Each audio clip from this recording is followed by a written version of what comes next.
If you're going to build something from nothing, you've got to know what really works. I took a $1,000 loan and built a $5 billion business, and now I make smart investments in new businesses on Shark Tank.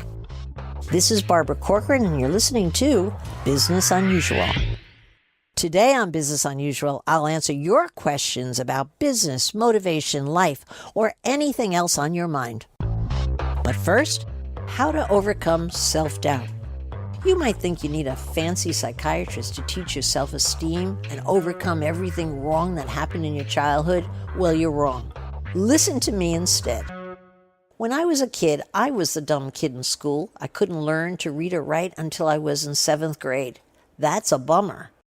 When I was asked to read out loud, I couldn't pronounce the dog, and all the kids laughed and made fun of me. And in high school, by the time I hit Spanish 1, every time that teacher asked, ¿Qué es este? Or ¿Qué es esto? I still can't remember what it is.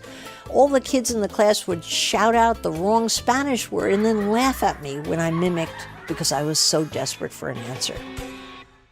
So as a result of being such a loser in school, I came into my adulthood with a lot of old nasty tapes that ran in my head. And every time I went out on a limb and tried something new, I had tremendous self-doubt.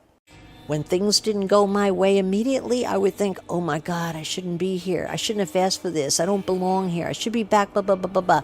And on I'd go down the hole, just like Alice in Wonderland, going nowhere fast. And then, a few years after I started my business, I decided I was going to change my old tape.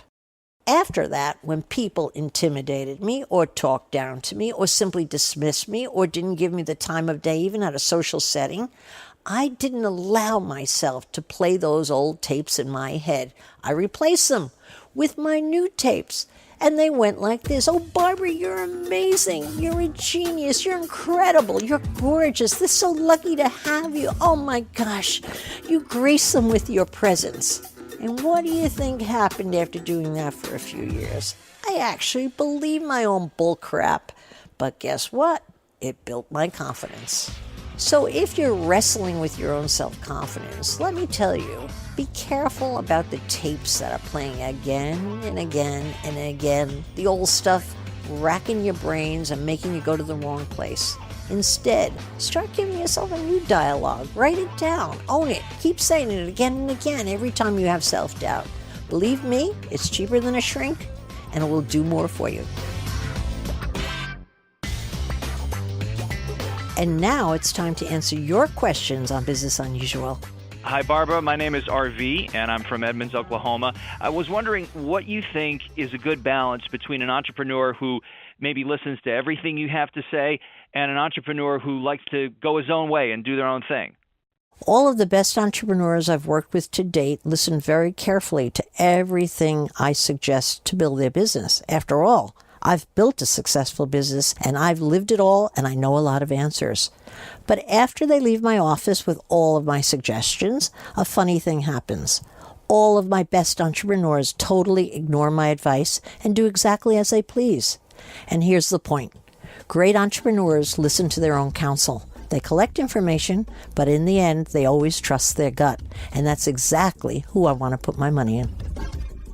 Hi, Barbara. This is Jennifer from Omaha, Nebraska.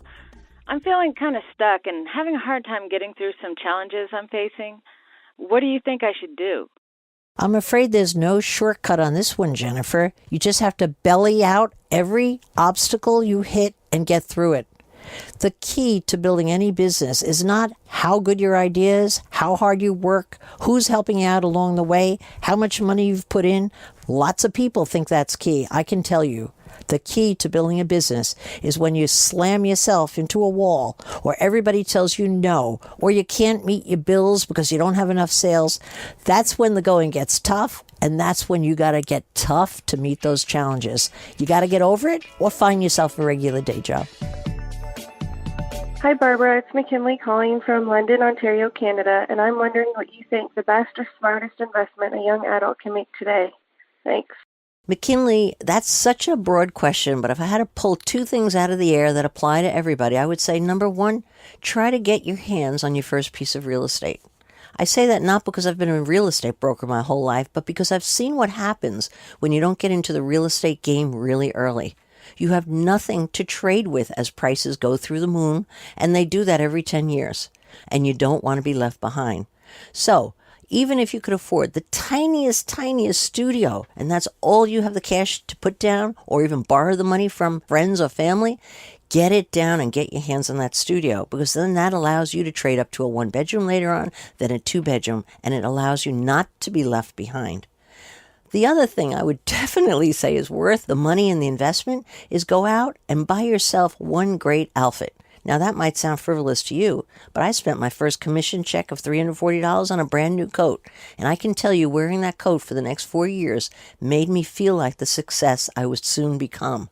You've got to dress for the part. So that's it. Get yourself a new outfit. That's the fun part. And find a way to get your hands on your first little piece of real estate. And that's all the questions we have time for today. If you have a question, tweet it at Barbara Corcoran, and I may just answer it on a future episode. You've been listening to Business Unusual with me, Barbara Corcoran. Come back next week to hear more steps and missteps I took on the path to success on Business Unusual.